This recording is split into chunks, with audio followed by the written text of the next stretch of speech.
चलिए जी शुरू करें आज की अपनी क्लास। चलो, अब तक हमने क्या किया था, हम कौन सा टॉपिक चल रहा था हमारा, मोल कॉन्सेप्ट। मोल कॉन्सेप्ट के जब तक हमने क्वेश्चंस किए हैं ना, जितने भी हमने टाइप्स के अपने न्यूमेरिकल्स मोल कॉन्सेप्ट के किए हैं, उसमें अब तक हमारे पास या तो सिर्फ एक एलिमेंट था या फिर एक कंपाउंड था,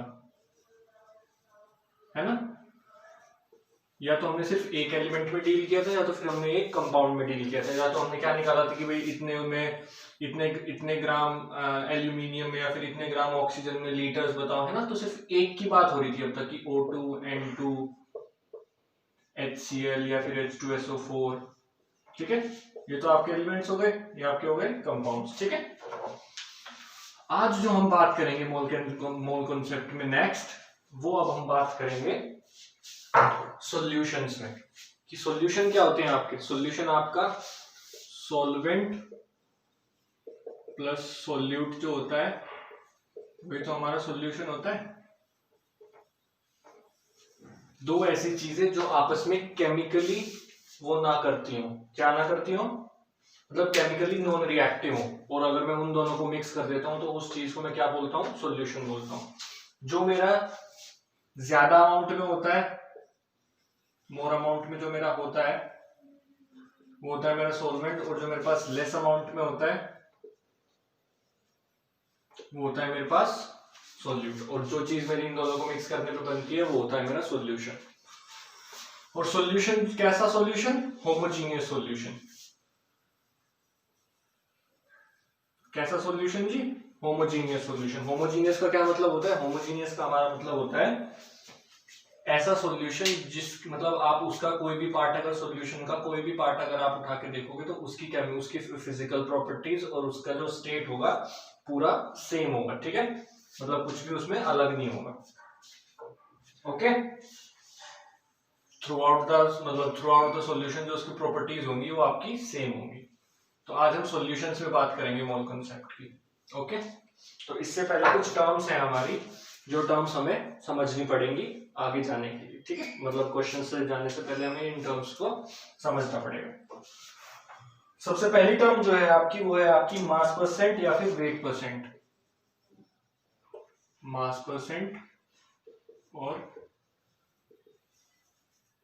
वेट परसेंट, ये क्या होता है। मास परसेंट और वेट परसेंट, इसको हम W/W ऐसे रिप्रेजेंट करते हैं, ये ऐसे रिप्रेजेंट की जाती है, ठीक है। मास परसेंट और वेट परसेंट, इसका क्या मतलब होता है। और जो हम यहाँ पे बात करेंगे सॉल्यूशन हमारा क्या होगा, वो बाइनरी सॉल्यूशन होगा। बाइनरी सॉल्यूशन का मतलब उसमें सिर्फ दो ही चीज होंगी, सॉल्यूट और सॉल्वेंट, ठीक है। जिसमें दो ही चीज होती है वो हमारा क्या होता है, बाइनरी सॉल्यूशन होता है। मास परसेंट या फिर वेट परसेंट जो होता है हमारा, वो होता है हमारा रेशो किस किस के बीच का, मास of solute and mass of solution, या फिर weight of solute upon weight of solution. Mass percent और वेट परसेंट हमारा क्या होता है, और परसेंटेज है तो हमें क्या करना पड़ेगा, 100 से मल्टीप्लाई, ओके। मास परसेंट और वेट परसेंट हमारा क्या होता है, it is the ratio of mass of solute to mass of solution. समझ में आ गया इतना, ठीक है। और परसेंटेज हमें निकालनी है तो हमने क्या कर दिया, 100 से मल्टीप्लाई कर दिया, ओके। ये होता है आपका मास परसेंट या फिर वेट परसेंट, ओके। नेक्स्ट पे चले। और इस पे जाने से पहले ये जो हम टर्म्स पढ़ रहे हैं ना, ये टर्म्स आपकी किस चीज से रिलेटेड है, ये सब हमारी कंसंट्रेशन से रिलेटेड है। कंसंट्रेशन की मतलब कोई चीज किस सॉल्यूशन में कितनी ज्यादा है या कितनी कम है, उसकी अमाउंट जितनी ज्यादा होगी वो जो सॉल्यूशन होगा वो उतना ही कंसंट्रेटेड होगा। अमाउंट जितनी कम होगी वो उतना ही कम कंसंट्रेटेड होगा, ठीक है। More amount more concentrated, less amount less concentrated, okay. समझ में आई ये बात। तो जितने भी हम टर्म्स अब आगे पढ़ेंगे वो सब कंसंट्रेशन के बेसिस पे होंगे हमारी, कि कंसंट्रेशन किस तरीके से मैं डिफाइन कर रहा हूं, ठीक है। चलो नेक्स्ट जो हमारा है वो है आपकी स्ट्रेंथ।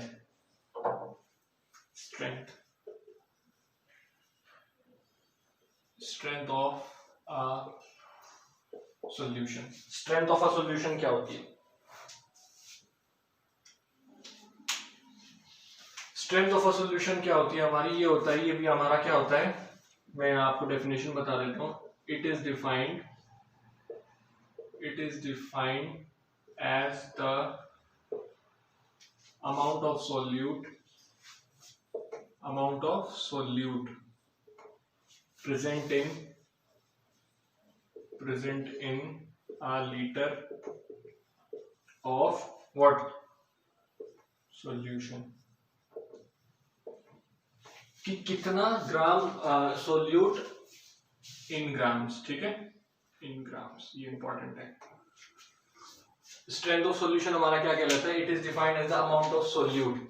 हमारे अगर मेरे पास 1 लीटर सॉल्यूशन किसी चीज का है तो उसमें मैंने कितने ग्राम अपना सॉल्यूट मिलाया है, वही मेरी उस सॉल्यूशन की क्या होगी? स्ट्रेंथ होगी। फॉर एग्जांपल मेरे पास 1 लीटर पानी है, ठीक है, I have 1 litre of water and I have mixed 200 grams or 300 grams of salt in it. So what it was showing? It is showing my strength of the solution, that how much solute I have mixed in, I have put it in that solution. Okay, clear? कोई problem यहाँ तक? हाँ, चलिए जी।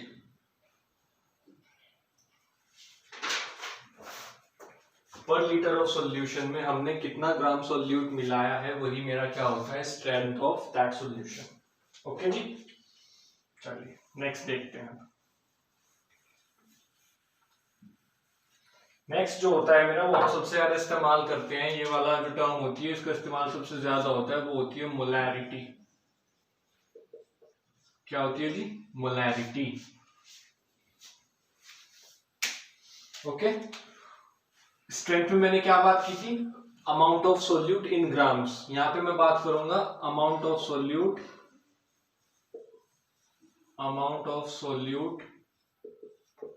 इन moles, कि कितना मोल solute मैंने अपने पर लीटर ऑफ सोल्यूशन में डाला है, वही मेरी क्या होती है? Molarity. Amount of solute in moles present in a litre of solution. ठीक है जी, amount of solute in moles present in a litre of solution, इसको हम एम से रिप्रेजेंट करते हैं, कैपिटल एम से। ओके, ये होता है मेरा क्या? Molarity. Molarity is defined as the amount of solute in moles present in a litre of solution, कि कितने मोल्स मैंने अपने सोल्यूट के डाले हैं 1 लीटर सोल्यूशन में, वही मेरी क्या होगी? उस सोल्यूशन की मोलैरिटी होगी। ठीक है, अब तक जितने भी हमने टर्म्स पढ़ी हैं उनमें हमने देखा है कि रेशो किसके साथ लिया गया है? सॉल्यूशन के साथ। सोल्यूट का रेशो हमने सॉल्यूशन के साथ लिया है, ना कि सॉल्वेंट के साथ। तो आपको ये बात ध्यान रखनी है कि कहाँ पे हमें सॉल्यूशन का रेशो लेना है और कहाँ पे हमें किसी और चीज का रेशो लेना है, तो उस बात का हमें ध्यान रखना है। ठीक है जी, नेक्स्ट होती है मेरी मोलैलिटी। क्या होती है नेक्स्ट? मोलैलिटी। ओके, इसको हम स्मॉल एम से रिप्रेजेंट करते हैं। मोलैरिटी को कैपिटल एम से रिप्रेजेंट करते हैं और मोलैलिटी को स्मॉल एम से रिप्रेजेंट किया जाता है। ठीक है, it is defined as the amount of what? किसकी अमाउंट आएगी? Amount of solute. Amount of solute present in 1 kg of solvent.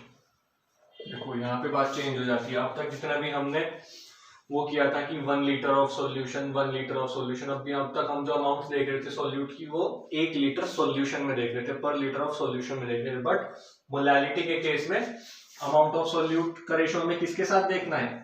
1 kg of solvent. कि अगर मेरे पास 1 kg कोई सॉल्वेंट है, केजी मास में बात हो रही है यहाँ पे, ना कि वॉल्यूम में। अब तक हमने वॉल्यूम की, लीटर क्या होती है मेरी? वॉल्यूम होती है ना, तो अब तक हमने वॉल्यूम में बात की है, यहाँ पे हमारी मास के साथ वो है। ओके, तो कितना अमाउंट ऑफ सॉल्यूट मैंने 1 kg सॉल्वेंट में मिला है, वही मेरी क्या होती है, मोलैलिटी होती है। ठीक है, तो मोलैलिटी मेरी क्या हो जाएगी, अमाउंट ऑफ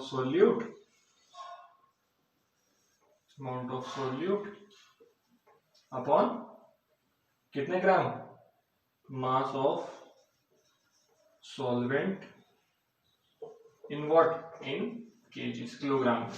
ठीक है, किलोग्राम में ही लेना है। अगर आपको क्वेश्चन में ग्राम्स में गिवन है और आपसे मोलैलिटी पूछी है तो then you have to convert it into kilograms. Okay, because standard definition में हम 1 किलोग्राम्स में देखते हैं और या फिर 1000 ग्राम्स, दोनों ही आपके ठीक है। ओके जी, ये होती है हमारी मोलैलिटी। ओके, कौन कौन सी चीज पढ़ लिया आज हमने, मास परसेंट या फिर वेट परसेंट, स्ट्रेंथ, मोलैरिटी और मोलैलिटी। ठीक है, 1 2 3 4 टर्म्स हो गई हमारी आज। ठीक है, हमारी 2 टर्म्स और रहती हैं। 2 टर्म्स कौन सी रहती है हमारी, एक टर्म्स तो रहती है हमारी नॉर्मेलिटी, ठीक है, और दूसरी रहती है हमारी पीपीएम, पार्ट्स पर मिलियन। ठीक है जी, ये दोनों टर्म्स हम अपनी कल पढ़ेंगे। नॉर्मेलिटी जो हमारी टर्म्स है वो, उसमें थोड़ी सी मतलब सब टर्म्स भी उसकी कुछ टर्म्स हैं जिनका हमें मतलब समझना होता है वो, और ये दोनों टर्म्स हम आपकी कल पढ़ेंगे। ठीक है जी, आज के लिए इतना ही रखते हैं। आज आपको इन टर्म्स की प्रैक्टिस कर, मतलब इन टर्म्स को लर्न करना है घर पे, और कल हम आपकी ये दोनों नई टर्म्स पढ़ेंगे। ठीक है जी, ओके।